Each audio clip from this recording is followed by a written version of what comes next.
Hello and welcome to this episode of T-Tech. On today's episode, we're going to be talking about the basics of computer programming. I do hope you enjoy it, and let's get into it.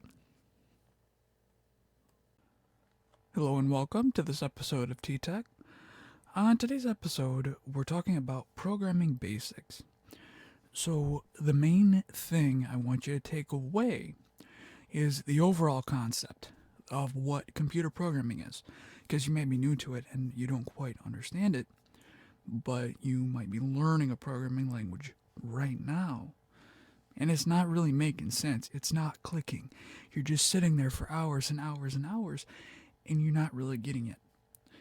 So, the main idea of what computer programming is essentially you're teaching a computer how to solve a problem. Or if you want to think of it a different way, you're using a computer to solve a problem.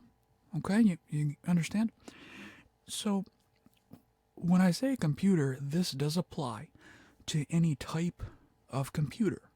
All it needs is the basics of any computer. The CPU, the RAM, some type of storage like a hard drive or a flash card. Things like that. So you can program servers and desktops and laptops, smartphones. You can program network device ASICs. The concept of what we're doing with all of it is the same. So basically, we know we're teaching a computer how to solve a problem. But how do we do that? Well, if you're already learning a programming language, you kind of have this idea. But what you're doing is you're writing steps that the computer will follow. The computer follows it just like a staircase, all right? So the computer has legs, let's say, and it's got to step up that staircase one at a time, one step at a time. If it skips steps, something's going to go wrong. You might fall down, you might crash. So that's what the computer is doing with the steps you're telling it. And you want to write those steps in a certain way. Believe me, I know you've probably been frustrated in most programming languages when you're trying to do something maybe like print hello world and you missed a parenthesis or a semicolon and it's complaining at you. But that's why the programming languages all see the steps differently. So essentially, any language you start to learn, you're going to have to learn how to write the steps in the way that language expects. So, what are these programming languages? Well, these languages are how the computer, how it's basically the bridge between the problem we know how to solve or want to solve and how we tell the computer to understand that problem and be able to solve it. There's two big groups of programming languages. There are interpreted languages and there's compiled languages. As you can see, there's quite a few interpreted: Python, Perl, Bash, and Ruby. There's many more than this. There's also compiled. Those are things like C, C++. One of the newest is Rust that's coming out now. But essentially, in an interpreted programming language, you need a program that reads the program. It's called the interpreter. And Python has this. You've probably seen it. Where if you just type Python, it opens up the interpreter and you're able to type commands. But you can also, with most programs, put all the commands in a program file itself, and it can interpret all those at once. But essentially, if it understands what you wrote, going back to those steps, if it understands that, the computer will run them. So, with interpreted languages, though, they're portable, but they are slower to run. Okay? What that means is you could take it and run it from Linux, Windows, BSD, or Mac. But essentially, it will act mostly the same way. So, going back actually, the reason that is the case is you can install the interpreter on the different operating systems. That's what I mean by portable. Compiled languages. With compiled languages, they're a little bit more complex. They need a program that reads the source code that you write. Okay? And if it understands the source code, it then compiles the program. And then there's a part of the compiler that does the part of reading the syntax of it. And then there's a part that actually changes it into binary. And when you're into compiled languages, the binary file or the program, it needs to be the right type for your computer to run. So you'll hear things like a 32-bit computer or a 64-bit computer, or nowadays you're hearing ARM a lot, or MIPS. Those are what's called architecture. That's your CPU architecture. And when you compile the source code into binary, the bytes that make up the program, they need to be arranged in a certain way and at certain lengths that CPU architecture knows how to read. Okay?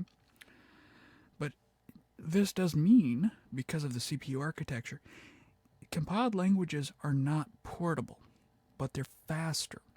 Operating systems like Linux and the BSDs, I know that for the moment because they are open source, but because they are open source, that is why I know for sure that they use these languages. But when you want to make them portable, you gotta cross compile them and port them over as well. So there's more steps to it, basically, is what I'm getting at. Okay, it's not just like an interpreted language where if you install the interpreter, you can use it. All right. So, regardless of if you're using interpreted or compiled language, these are concepts that apply to both. You have variables, and variables hold information like an envelope. All right? You write a letter, you put it in an envelope. It's the same thing if you have a variable, if you have data, and you want to put it in a variable. If statements help control the actions of the computer. So it's like a stop sign for your computer, okay? So basically, it can check things. Like if a certain variable has something in it that it should have or maybe shouldn't have, and then it does an action depending on that result. You also have loops, and loops help the computer repeat an action over and over and over. There's many different loops in all the programming languages. Another one is functions. And functions help group actions together. So the thing is, when you have a very complex problem, you have steps that you need to do in order to solve the problem. Well, sometimes the steps aren't directly related to each other, or they're just so large that it's easier to break them up in groups. And that's what functions help us do. Now, in complex programs, in either language, you have, in either type of language, rather, you have data structures. And what those do is they help store and organize information. Okay? So you have lots of different data structures. An array is a type of data structure you'll see in a lot of languages and other things like that. Binary trees can be a type of data structure. There's lots. So, but the idea is they help store and organize the information. Now, algorithms are what happens when we've solved the problem and we've coded it. Okay, we made a program to solve it. And then after we've done that, the computer then has an algorithm that it's the way it solves a problem. So, for example, a website that has a search engine has a certain algorithm that knows how to go through the database of content that website contains. And it can go through the content, and then maybe it has a step that sends the result back to your browser. But when you put them all together, it's basically the algorithms are put together with programming to have all those actions happen so the computer can understand how to do those things. And you can solve so many problems with a computer nowadays, especially with AI. That's a lot of algorithms, but what AI is, robotics, all those kinds of things, if they're being controlled by a programming language, they boil down to these things. I mean, not always, but at least as of now, that's what they are. So, in the next quick part, I'm going to contrast an interpreted language and a compiled language so you know the difference. Alright, so I'll see you in 1 second. Alright, welcome back here to our lab. Okay, what we're going to do now here is I have a folder of programs. I'm going to list the files. Now, I have calc.c and I have calc.sh. So calc.sh is a bash script or bash program or shell program that contains instructions, those steps. We just use a text editor to view it. And the first line here is what interpreter should look through these steps. All right. And the first 3 steps you see here are what's called comments. And when I do a program, I usually date when I made the program initially, who the author of the program is, and what my thought was when I was creating it. All right. So the first thing you see, and this isn't as common in interpreted languages to see functions named that, but I just did it to make things easier. We have a function main. Remember, what is a function? It's a group of steps. So the function main here, and these are the part where you'd put arguments to it. So basically things you wanted to know about. And then the brackets contain the steps. And in this program, I'm using read num1 and read num2. And kind of throwing it all at you at once, but read in shell gets whatever a user types. Okay? It asks them to type something. They type it, hit enter, and it stores it somewhere. In our case, we're using a variable. We're going to store that in num1, what they typed, and so in one envelope, and then same thing for num2. And that's the first function of the program. Okay? Now the next function, you probably figured out what this program does, hopefully, is we have add numbers. Same things apply. And this is where the syntax is a little bit different. You'll see in a second.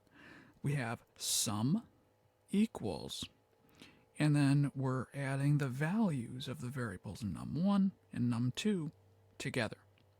And that is going to create the output of the 2, and that's the sum because in this case they're numbers. And when you want to use a variable in a programming language, at least in this particular programming language, you use a $sign. Okay? And then we're going to use printf in this function to say the sum is, and then the variable, that'll be replaced by the variable. Then the \n means a new line. And then that's the end of the steps. Now, what we do is tell the computer what order to run the functions in. When we say main, it reads the steps in main. And then when we say add numbers, it then reads the steps in add numbers. And this is just for bash shell programming. Okay, for the bash shell. It's different in other languages. But the idea is if we save that file and do, you can do / for the current directory, calc.sh, and then what you want to do is we type our first number, so 10, hit enter, 10, and then it tells us the sum is 20. All right? So that's what our program, which is a calculator in this case, is doing. we're going to look at the compiled equivalent of that same program. So I have a calc.c file, and we're going to use calc.c with the vi editor, just like before. And you might be confused because the first thing you see looks like a comment from the shell script. Well, in this case, in C, what this is doing is including a header file. And header files in C store functions. So basically algorithms of different things that have been solved. And when we want to use the function in this program, we have to include the file to be able to access those functions. Otherwise, it wouldn't know what those certain keywords and things were. So the idea, the first three lines here with the two slashes, are their comments. So in most all languages, comments are ignored. They're not interpreted by the computer. Now, here we go, because it's going to get a little confusing, and I am no C expert. I'm going to say that right off the bat. But basically, the first thing that's going to be actually read is this function called main. It's the first thing that the computer executes. So the int here stands for integer.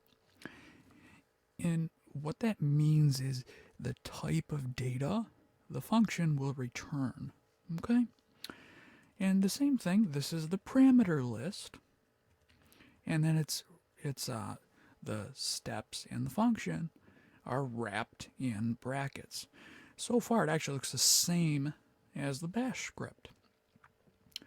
We're doing the same thing with these two variables, num1 and num2. But in C, we have to say what data the variable is going to hold. All right? Now, because it's numbers, we have to say int, and then num1 and num2. Very small detail, though. You need a semicolon here. And scanf is very similar to read. In all these, the scanf function is inside of stdio.h, standard input output.h. And that allows us to use it. But anyway, when we do scanf and then have a parameter list here, the %d means it should expect a decimal, a number. And then we need a semicolon here, and then this is what it should put that value into. And in this case, we're saying put it into the variable num1. That's why you need the ampersand. Same thing here with num2. And then when we're done there, we wrap it in parentheses and then have a semicolon. And what we're doing after that, we've got our data, our two numbers from the user. What we're doing is calling add numbers, a function, just like scanf is a function. And in this case, we're giving it the parameters num1, comma, num2. So we're calling it and telling it, hey, here's some data for you. And then at the end here, it returns 0, but the odd thing is, because we call it the function, the instructions will now go up here to add numbers. So when we get to add numbers, we have the return value of an integer, and then it's expecting two integer variables, num1 and num2. All right.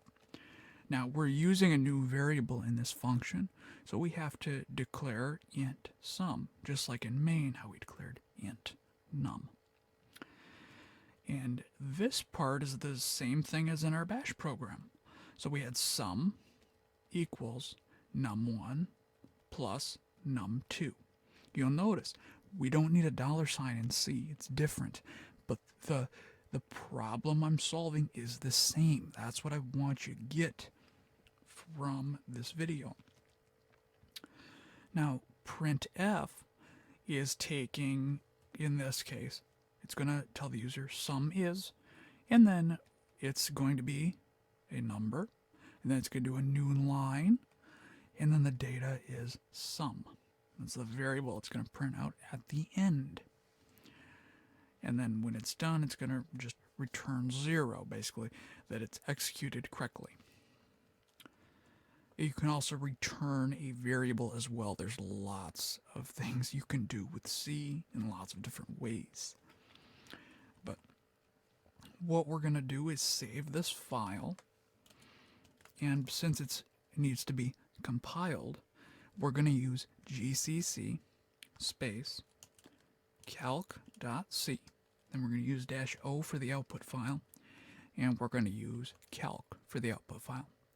If we hit enter, that means there is no errors. Believe me, in the process of making C programs in any program, you're going to see a lot of weird, confusing errors. But now we have this file, calc. If we run the file command on that to find out what it is, it's a 64-bit binary for x86 64. And it's compiled for Linux. So how do we run that? With /calc. And then if we execute it, what do? Well, the same thing. We type our numbers 10, 10. It doesn't have to be 10, 10, by the way. It could be, 20 and 90,000. So as long as we're adding, it will operate correctly. But there's one more thing that I want you to understand when you're at least doing a compiled language. The difference when we say open source, the idea is we are able, as a programmer, to go in and see the source file. We can see, so, okay, I like to cook, so we're going to put this in terms of food. Basically, it's like if I make a recipe and you eat what I made and I tell you what is in it. So you'll know why it tastes the way it does, etc. With open source, this is our recipe. We can see. In contrast, if, and I don't really want to delete that at the moment, but if we, we'll just do it. I delete that. What happened? Well, I can't see the recipe anymore. So this is equivalent to going out to a restaurant, getting the food brought to you, but you don't know the ingredients. So now all we can do is run this here and kind of guess what it's supposed to do. But on a bigger scale, with programs, you won't know what they're doing if you don't have the source code. Okay? Now, that is the main difference between interpreted and compiled. But the idea is one has source code that makes a binary. The other is interpreted. It's stepped through line by line. All right. So with that, one thing, the reason I chose C instead of C++ is a lot of the code in BSD and in Linux is, a lot of it is in the C language. So it's a helpful thing to know, and it will help you be able to look through source code and things like that. But with all that, I hope this helped. I really do. It's something I enjoy. I've wanted to talk about it for a long time. So with all that, I'm Tyler with T-Tech. I hope you enjoyed this video, and have a very nice day.